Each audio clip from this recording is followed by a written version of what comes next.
हिल करीम अम्मा बाद फ़अऊज़ु बिल्लाहि मिनश्शैतानिर्रजीम बिस्मिल्लाहिर्रहमानिर्रहीम। हमारे जितने भी इदारे हैं, जो भी ज़ी वक़ार और एक मकाम रखने वाले अहबाब हैं, जिनके अंडर जो है कुछ महकमे आते हैं या अपना इदारा है या कोई भी इलाका आता है, चूँकि उनकी ये ख्वाहिश होती है कि हमारे इलाका के अंदर हमारे जो अंडर इदारा आता है उसमें अमन रहे। बिलखुसूस हमारे पुलिस के जो लोग हैं, अफीसरान हैं, इंटेलिजेंस इदारों के हैं, या डीसी जैसे हो गए, एसी हो गए, फिर इसी तरह इलाके के कौंसलर, नाजिम, चेयरमैन, एमपीए, एमएनए भी, चूँकि हर एक का अपना इलाका है, उस इलाके में वो अमन चाहता है। अब अगर ये अमल जो अभी कुरान हकीम की आयत करीमा का है, इसको अहबाब करना शुरू कर दें, तो इससे उनके अपने हुदूद के अंदर, इदारों के अंदर और अपने इलाकों के अंदर अमन कायम होना शुरू हो जाएगा। क्योंकि अमन का ताल्लुक़ अल्लाह रब्बुल इज़्ज़त के मांगने के साथ है। अगर इंसान ये चाहे कि मैं अपनी ताकत से अमन कायम कर लूँ, कभी नहीं हो सकता। सैयदना उमर बिन ख़त्ताब रज़ी अल्लाह तआला अन्हु, उनके ज़माने में जैसे अमन था, और फिर उसके बाद खुलफा राशिदीन के बाद हज़रत उमर बिन अब्दुल अज़ीज़ रहमतुल्लाह अलैह के ज़माने में जैसे अमन था, उसका ताल्लुक़ उनके अल्लाह के साथ ताल्लुक़ के वजह से था। आज हमारे इदारों के लोग, हमारे जितने भी इक़्तिदार में लोग हैं, कोई जिस जगह का निगरान है, ज़िम्मेदार है, चाहे एक बाप है अपने घर का ज़िम्मेदार है, एक जो है इलाके का बंदा है, ख़ानदान का है, वो अपने ख़ानदान का ज़िम्मेदार है, एक गली महल्ले का, जहाँ जहाँ का कोई ज़िम्मेदार है, उनका ताल्लुक़ सबसे पहले अल्लाह की ज़ात के साथ मज़बूत होना चाहिए।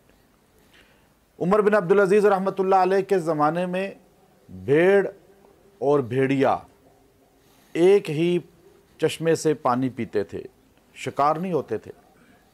उसकी वजह क्या थी कि उनके दिलों में मोहब्बत अल्लाह ने डाल दी थी। तो आज हमारे मुल्क के अंदर, हमारे मुल्कों के अंदर, हमारे इलाकों के अंदर बदअमनी है।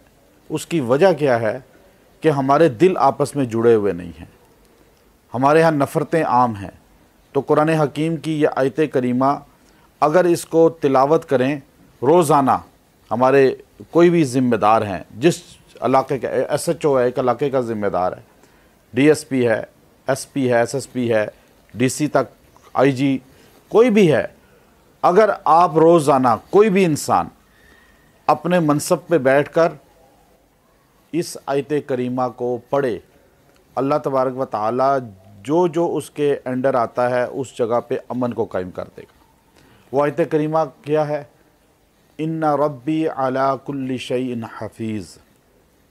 अब ये इतना सा हिस्सा है आयत का। अब देखिए, मेरा अल्लाह बेशक हर चीज़ को हिफाजत में लिए हुए है। अल्लाह की हिफाजत जब उठ जाती है तो वो चीज़ ख़त्म हो जाती है। इंसान से हिफाजत उठ जाती है तो इंसान शिकार हो जाता है, हर मखलूक शिकार हो जाती है। तो अल्लाह ने हमारी हिफाजत किसके ज़रिए की है?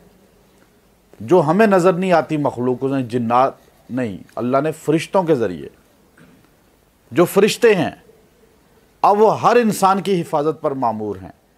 तो इस आयत करीमा को 70 मरतबा रोज़ पढ़े और पढ़कर दुआ करे, इंशाअल्लाह अल्लाह तबारक व तआला हिफाजत में उस एरिए को, उस जगह को, उसकी जितनी हुदूद है उस सब को ले लेंगे। अगर ये पढ़ के कोई भी आदमी वैसे ही अपने ख़ानदान, अपनी जो है औलाद, अपनी ज़ात, जिसके लिए दुआ करेगा, तो अल्लाह रब्बुल इज़्ज़त उस चीज़ को अपनी हिफाजत में ले लेंगे। सफ़र में निकल रहा है या कहीं खौफ है, किसी से ख़तरा है, तो आप इसको रोज़ 70 मरतबा पढ़ के दुआ कर लें। घरों में आपस में किसी से ख़तरा है, किसी से आपस में कोई मामला है, तो आप पढ़ लें। इंशाअल्लाह अल्लाह तबारक व तआला आप में आपस में उल्फत भी कायम कर देंगे, हिफाजत भी कर लेंगे। आयत बहुत आसान है, आप भी पढ़ लें सारे। इन्ना रब्बी अला कुल्ली शैइन हफीज़ व आखिरु दावाना अनिल हम्दुलिल्लाहि रब्बिल